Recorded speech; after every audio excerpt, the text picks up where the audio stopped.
할렐루야. 오늘도 예수님 앞에 나오신 하나님의 사랑하시는 우리 모든 성도님들 위해 주님의 크신 은혜가 함께 하시기를 예수님의 이름으로 축복합니다. 우리 지금 사순 시기를 보내고 있습니다. 우크라이나 이 사태를 보면서 그 죄의 참혹한 결과를 우리는 지금 실시간으로 보고 있습니다. 살기 위해서 남을 죽여야 하는 그러한 전쟁, 탐욕으로 빚어진 그 가정의 결과가 제가 얼마나 참혹하며 모든 것을 다 파괴하며 그래서 두려움, 아픔, 슬픔, 괴로움, 인간의 이 죄가 무섭다라는 것을 우리에게 지금 사실 생중계 해주고 있습니다. 예수님께서 이 땅에 오신 것은 죄인을 구원하러 오셨습니다. 여러분들이 죄인인 것은 알고 계시지요? 예수님을 만나는 것은 그 만나는 지점이 어디냐? 내가 죄인임을 깨닫는 지점이 곧 예수님을 만나는 지점입니다. 그래서 우리가 죄인인 것을 많이 아는 것만큼 예수님을 우리가 잘 만난다라고 할 수가 있습니다. 그래서 세례 요한도 첫 일성으로 보라 세상 죄를 지고 가시는 하나님의 어린 양이로다라고 말했습니다.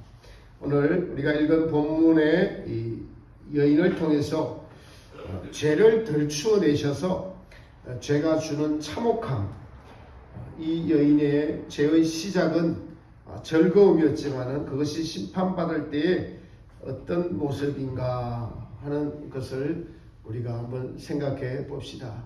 요한복음 4장에는 또 우물가에서 예수님을 만난 남편이 5이나 있는 그런 여인이 있었고, 또 요한복음 8장에서는 가늠하다가 현장에서 잡혀온 여인.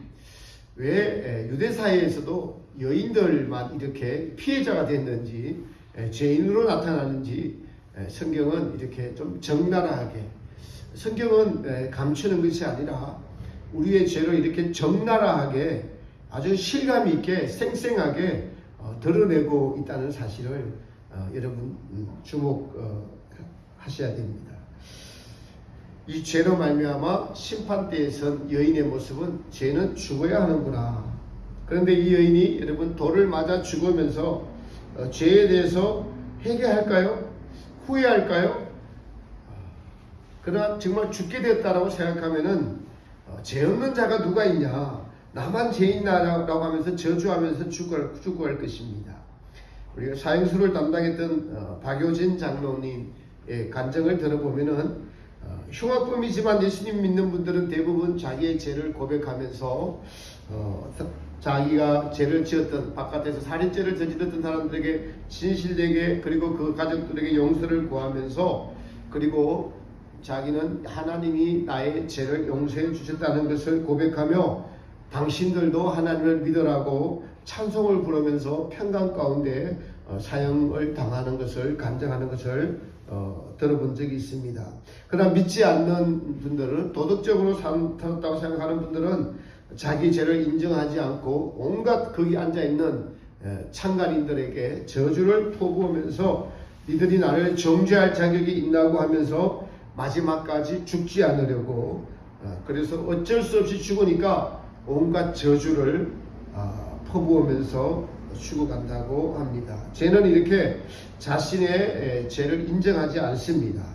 근데 예수님께서 이 죄를 다루시는 것을 보면 여러분 죄를 드러내십니다. 오늘 본문에서도 아주 적나라하게 이 여인의 죄를 드러내세요. 그런데 예수님께서는 이 죄를 드러내시는데 이 죄를 이용해서 또 남의 죄를 이용해서 자기의 목적을 달성하려는 그러한 이 바리새인과 유대인들이 또 있습니다. 그래서 예수님을 고소하려고 합니다.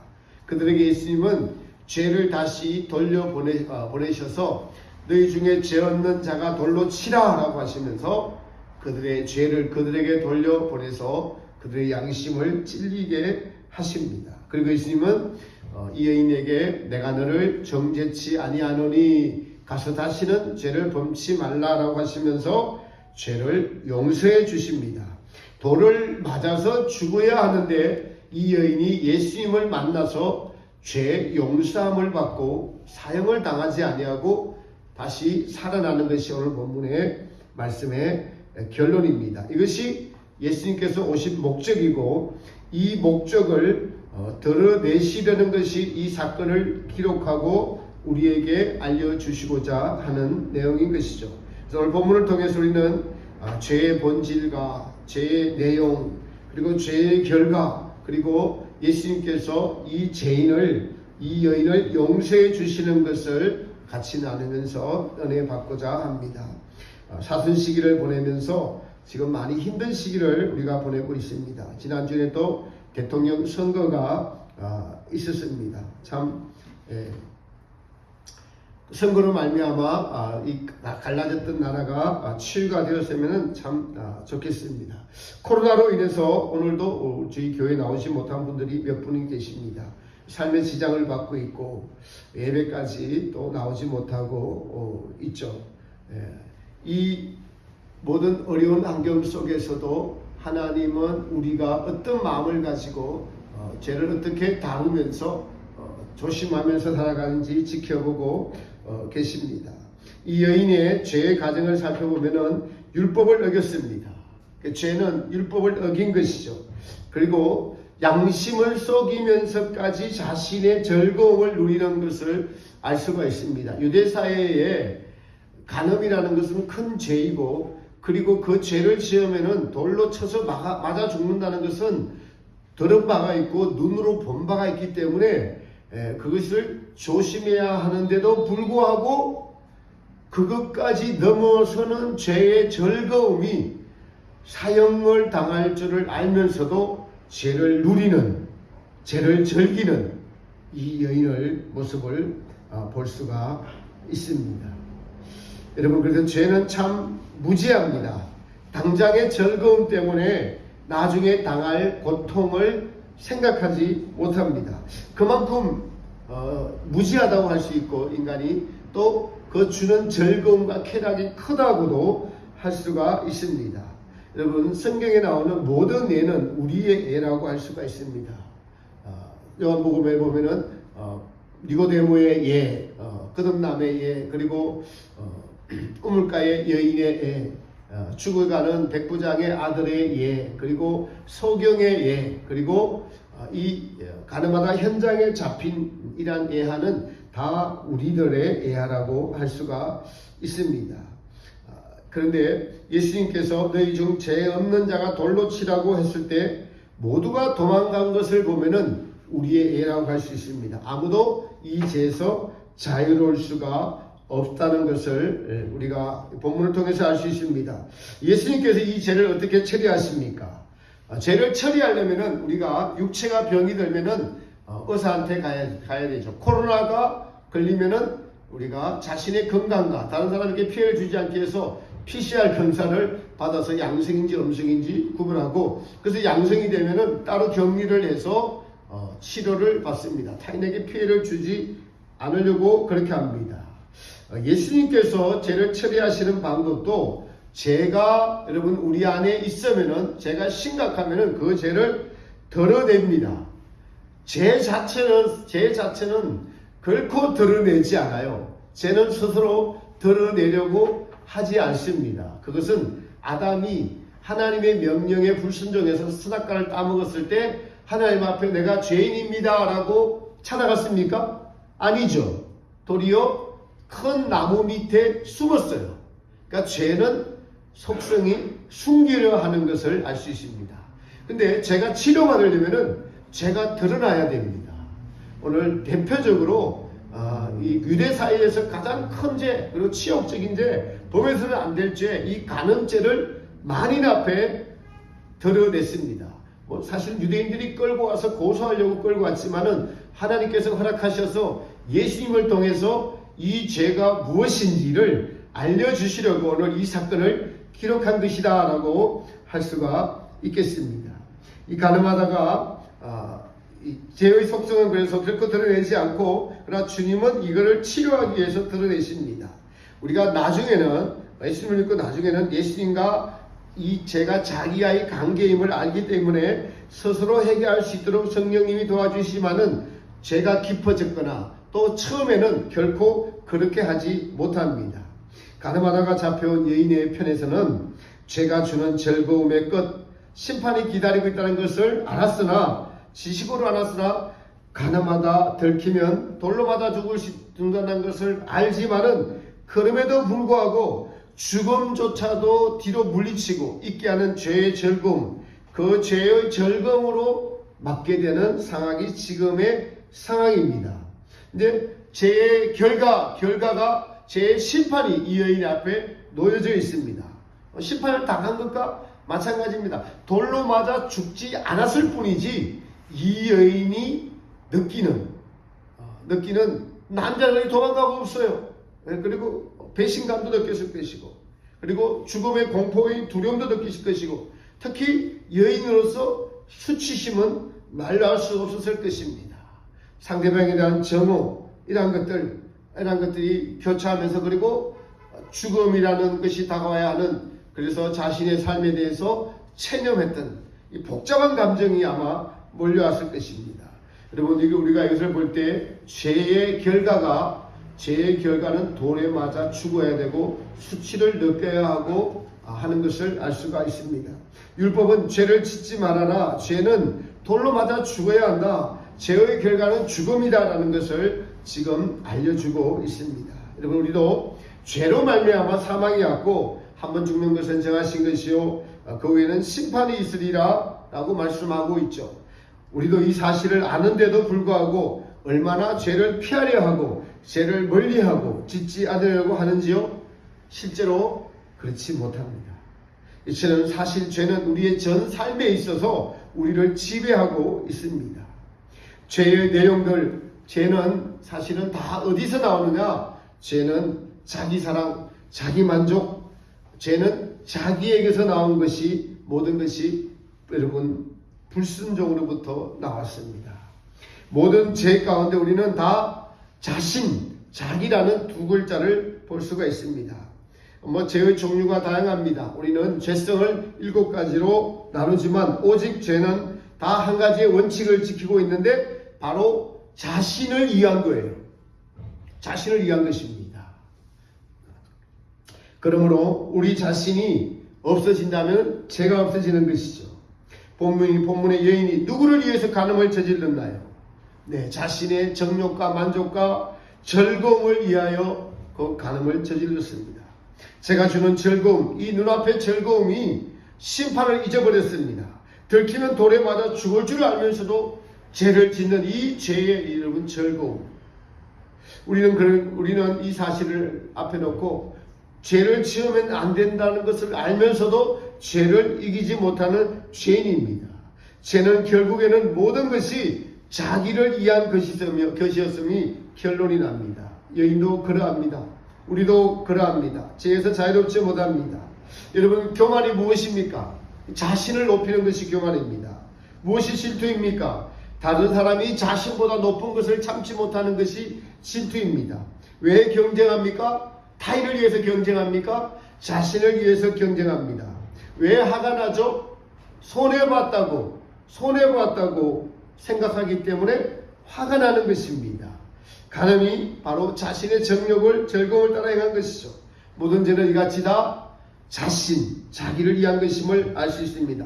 이것이 죄의 내용이요, 죄의 본질이요, 죄의 능력이라고 할 수가 있습니다. 그래서 우리는 자신을 위한 것이라면 참지 못하고 정당화해야 되고 그것이 옳다고 합리화를 시켜야 합니다.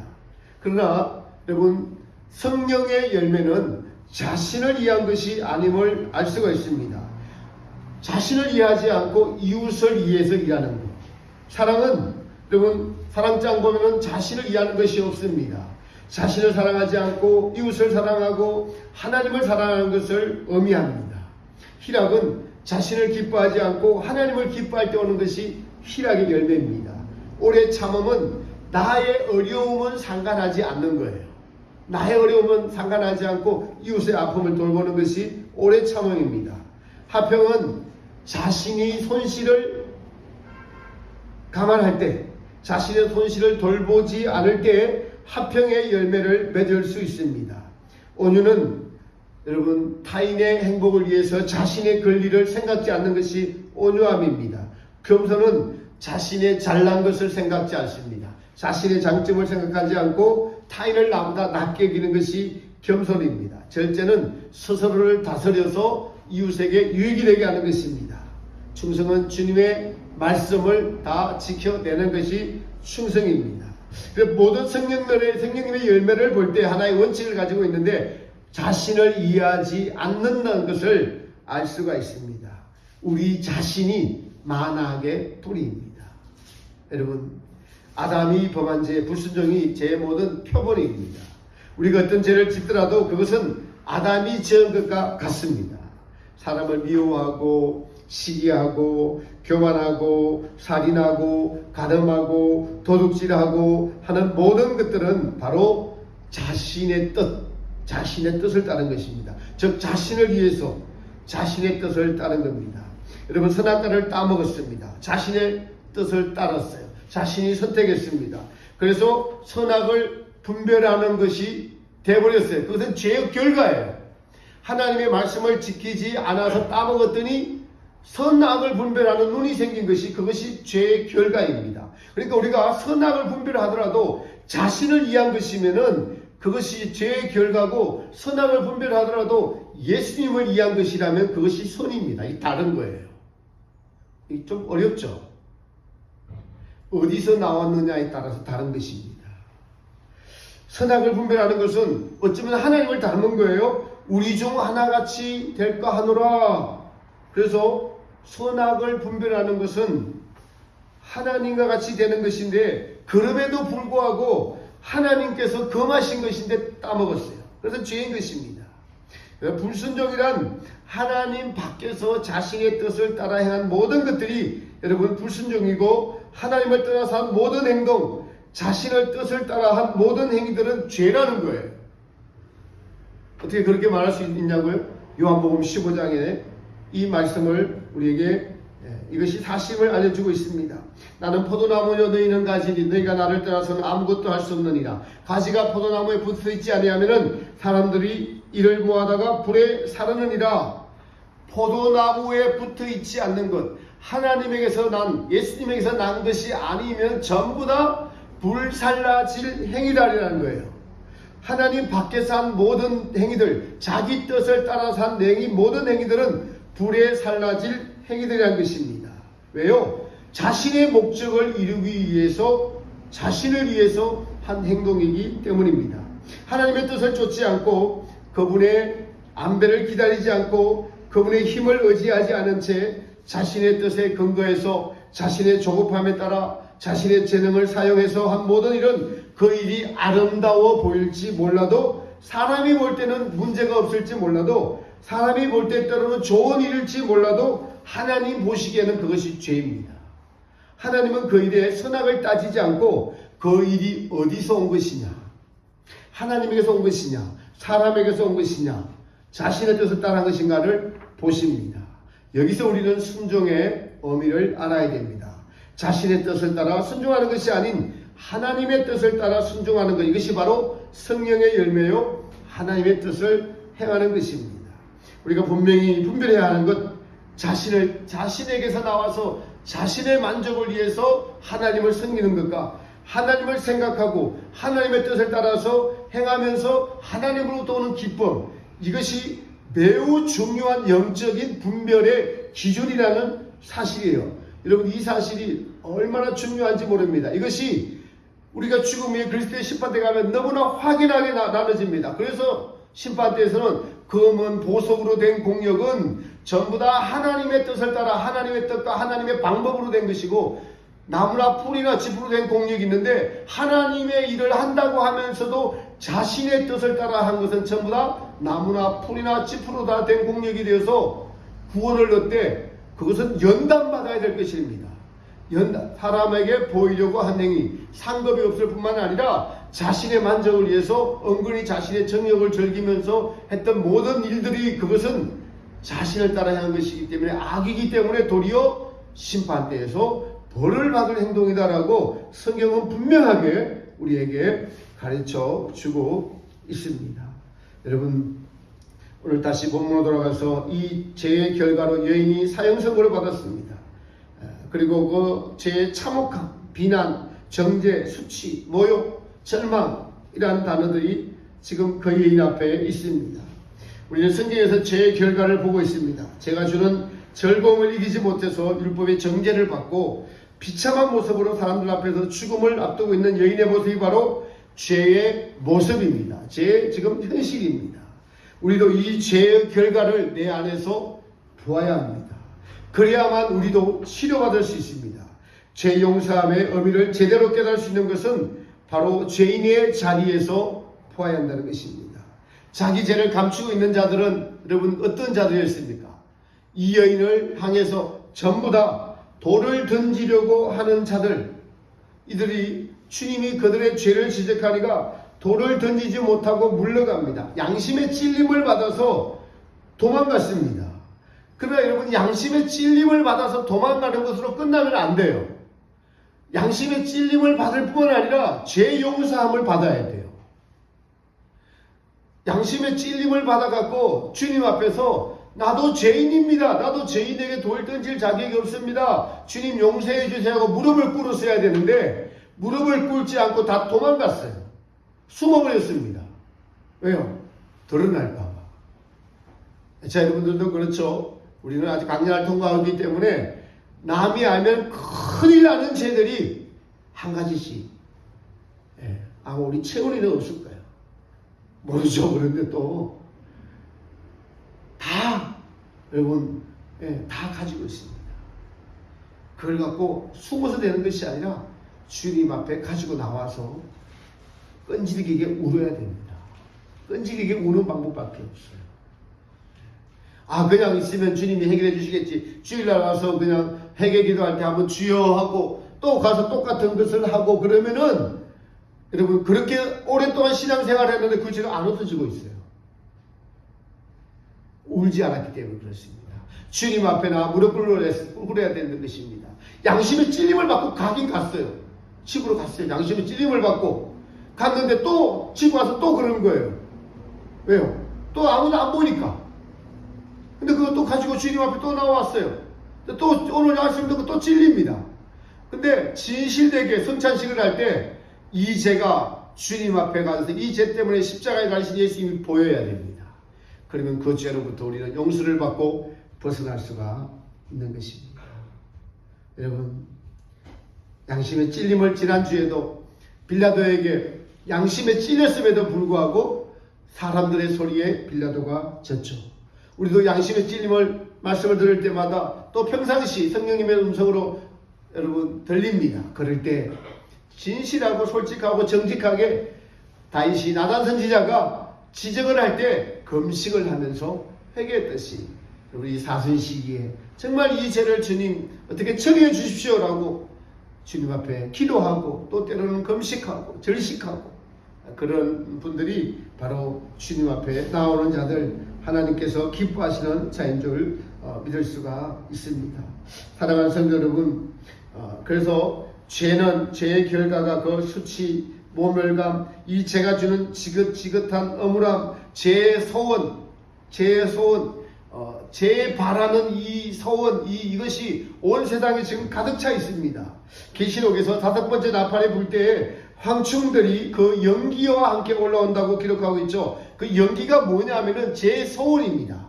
죄의 연기, 그 죄의 연기가 가득해서 사람들에게 그냥 전염이 됩니다. 우리가 여러분 냄새라고 합시다. 어떤 화장실에 가면은 화장실의 냄새가 나잖아요. 죄가 많은 곳에 가면 죄의 냄새가 사람들을 지배합니다.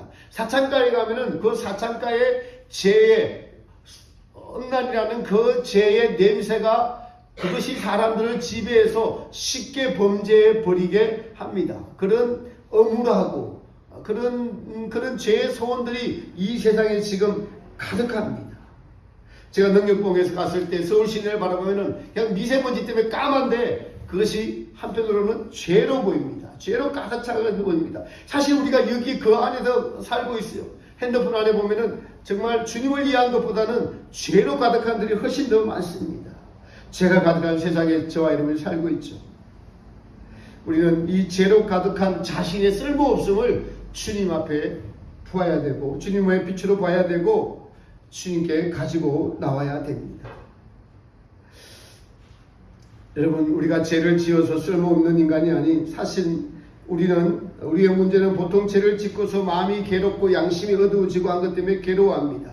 실제는 하나님 보시기에는 그것보다도 더 근본적인 문제는 주님의 빛이 비추어서 이것이 자신이라는 죄에게서 나와가지고 이거 하나님께 드릴 수 없는 것들, 이걸로 만족하며 먹고 사는, 그래서 이것이 죄의 정욕이고 천국을 가져갈 수 없는 것임을 주님의 비춤으로 우리가 보아야 한다는 사실입니다. 우리의 관심은 그래서 모든 것이 자신에게서 난 것인지 하나님에게서 난 것인지 이것에 대한 성령님의 빛비춤이 필요한 거죠. 사도 베드로를 볼까요? 6월절 잔치 막바지에 너희가 나를 버리라고 예수님께서 예언하시니까 자기가 절대로 주를 버리지 않겠다고 맹세합니다. 다른 제자들도 그와 같이 말했습니다. 그리고 실제 그는 겟세마네 동산에서 이제 군병들이 찾아오니까 칼을 빼서 말고의 길을 베버렸어요. 자신이 주님을 위해서 충성을 한 행동이지만은 예수님은 베드로를 책망하십니다. 검으로 일어난 자는 검으로 망하리라 하시면서 말고의 길을 다시 갖다 붙여주세요. 이것이 시사하는 바가 바로 베드로는 분명히 예수님을 사랑하는 충성에서 맹세했고 또 칼로서 예수님을 지켰어요. 그런데 그것이 자기에게서 나온 것이라는 거예요. 주님의 뜻은 십자가를 지고 간다고 분명히 말했습니다. 십자가를 지고 가서 십자가에서 못 박혀야 된다라고 하는데 베드로는 그 일을 방해해요. 베드로의 열심이, 베드로의 충성이 예수님의 십자가를 방해합니다. 때로는 우리의 열심이, 우리의 충성이 타인의 좁은 길을 방해할 때도 있습니다.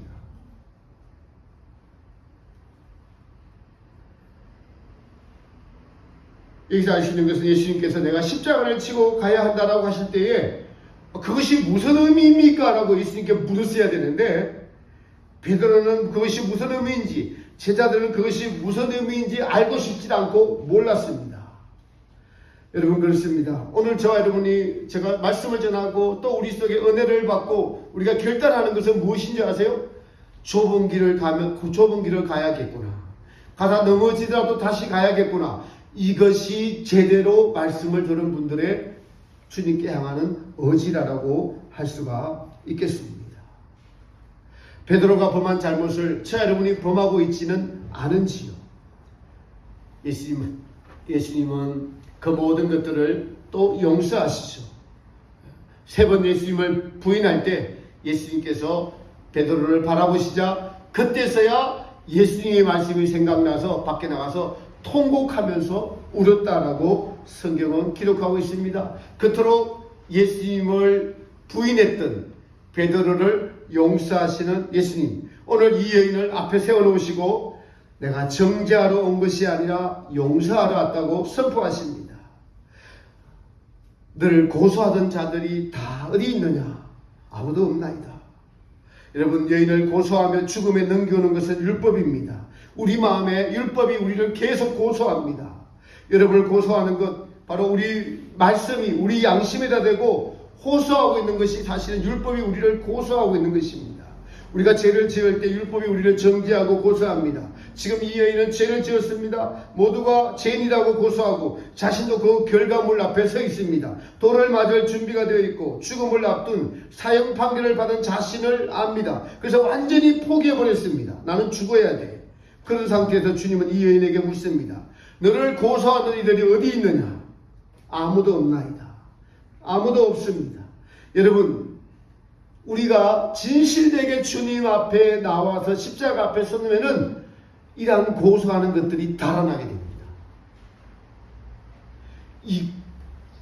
이 체험을 한 신앙인과 이 체험을 하지 않은 신앙인들은 완전히 다릅니다. 신앙 자체가 달라져요.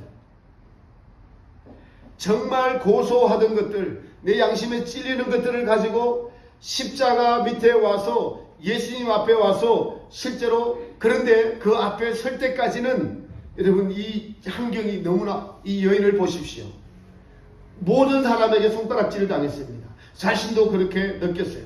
죄에 주는 무게, 죄로부터 오는 자신의 이 죄가 드러내서 수치당하고 모욕당하고 모멸감을 느끼고 죽고 싶고 차라리 그냥 빨리 돌아가자 죽고 싶어하는 이러한 것을, 그러한 마음 상태로 있을 때에 구세주이신 예수님께서 나타나셔서 나는 너를 정죄하러 오지 않았다. 나는 너를 용서하러 왔다고 하십니다. 그러니 여러분 어떻게 보면은 우리가 숨어서 아는 것들이 드러날 때 예수님 앞에 옳게 설 수 있는 것을 알 수 있습니다. 인간의 본성은 저도 여러분도 숨기고 싶고 감추고 싶고 드러내고 싶지 않은데 예수님은 때로 감당할 만한 사람들에게는 그것을 드러내십니다. 그것을 드러내셔서 진실된 사람으로 만들어 주시는데 바로 죄 용서함을 통해서 나의 죄가 십자가에 달리신 예수님의 보혈의 은총으로 제사함을 받았다는 이 사실을 여러분 인생에 살면서 반드시 깨달아야 됩니다. 반드시 그렇게 만나야지만이 우리는 죄의 실체에 대해 알 수 있고 죄가 주는 즐거움들이 얼마나 하나님의 아들이 이 땅에 오셔서 십자가에 못 박힐 정도로 엄청난 죄라는 것을 우리가 깨달을 수 있게 되는 것입니다. 여러분 도망만 가지 마십시오. 말씀을 지금 주면은 찔립니다. 도망가지 마십시오. 도망가지 말고 예수님 앞에 서셔야 합니다. 끝까지 서셔야 됩니다. 주님 제가 죄인입니다라고 끝까지 서셔야 됩니다. 우리가 죄를 직면하면은 사실은 내가 죄에서 탈출구가 없는 것을 알기 때문에 예수님 앞에 가져올 수밖에 없습니다. 그럴 때 우리는 내가 너를 용서하노니 라고 하는 주님의 음성이 들릴 것입니다. 죄의 절망감에 빠져서 구해줄 리가 아무도 없다는 것을 깨달아야 됩니다. 우리 주님은 정죄하러 오신 분이 아니에요. 용서하러 오셨습니다. 여러분 수도 없이 정죄를 당하죠. 우리 주님은 죄를 용서하러 오셨어요. 근데 우리는 베드로처럼 의인이 되려고 합니다. 자신의 방법으로 구원을 이루려고 합니다. 구원을 이루는 것은 죄를 가지고 주님 앞에 직면할 때 죄 용서함의 깊은 감격만이 우리를 진정한 그리스도인으로서 살게 할 수 있습니다. 여러분 때로 우리가 가진 모든 것들, 여러분이 잘난 것들, 여러분이 소유하고 있는 것들을 사람들 앞에서 여러분 드러낼 때, 창피를 당할 때 숨으려고 하지 말고 그것을 드러내시는 주님의 치료하시는 손길, 치료하시는 그 수술을 보아야 됩니다. 이 모든 것이 다 주님의 빛비춤이 있어야만 우리는 알 수 있는 내용입니다. 그래서 그것을 당할 때는 너무 가혹하고 이 여인이 되게 너무 가혹하고 너무 힘들고 다 인생을 포기하고 그렇지만 그것이 죄를 드러내고 죄를 치료하시는 하나님의 방법임을, 예수님의 사랑임을 우리는 알 수가 있습니다. 또 하나는 우리의 죄를 용서해 주신 예수님을 생각하면서 그래서 진정으로 가까이 있는 분들, 가족이나 이웃의 죄를 진심으로 우리는 용서해 줘야 됩니다. 진심으로 용서해 주면 그 피해가 다시는 생각나지 않고, 그리고 그 용서를 해 줘야만이 그 다음 단계 적극적인 사랑으로 나아가게 됩니다. 용서가 되지 않으면 사랑이 안 됩니다. 용서도 사랑입니다. 그것은 소극적인 사랑이라면 적극적인 사랑은 용서해 줄 뿐만 아니라 그 사람이 필요한 것을 위해서 기도해 주고 공급해 줄 수 있는 데까지 이르는 것이 진정한 사랑이라고 할 수 있습니다. 예수님은 우리를 용서해 줄 뿐만 아니라 하늘의 것들, 겸손, 온유, 사랑, 자비, 화평 이런 것들을 우리에게 날마다 알려주시고 선물로 우리에게 주시는 좋으신 분이 바로 우리 예수님 아닙니까? 첫 번째는 용서입니다. 죄의 직면이죠. 우리는 이 사순절에 가늠하다가 현장에 잡혀온 여인이 되어야 합니다. 그것은 죄의 즐거움을 즐기다가 율법에 의해서 고소를 당해서 사람들 앞에 정죄를 당하고 고소를 당하고 그리고 이제 곧 죽게 된 자신의 모습을 봐야 됩니다. 우리는 다른 사람이 몰라서 그렇지 자신만의 죄를 가지고 있기도 하죠. 그리고 이 죄가 드러나지 않으니까 또 우리는 양심에 찔리면서 또 범합니다. 그러나 이것이 반드시 드러날 때가 있는데 이 땅에서 드러나는 것이 복입니다. 너무 오래된 것은 여러분 드러내서 도려내야 됩니다. 그리고 그것이 드러날 때 느끼는 죄의 결과들, 죄의 아픔 이라는 것들을 느끼면서 심판을 피하지 못하나 그러나 이것을 위해서 이 땅에 예수님이 오셔서 죄를 용서해 주시는 그 용서의 예수님을 이 사순절에 꼭 만나기를 여러분 축복합니다. 예수님께서 내가 너를 정죄하러 온 것이 아니라 용서하러 왔습니다. 양심에 찔려서 정죄만 받고 돌아가지 마십시오. 주님 앞에 죄인임을 고백하고 십자가의 보혈의 피를 원합니다 라고 기도할 때 주님은 내가 너를 사랑한다, 내가 너를 구원하러 왔단다, 내가 너의 죄를 용서하러 주러 왔단다. 그러나 그 죄는 어디서 어떻게 해결되었습니까?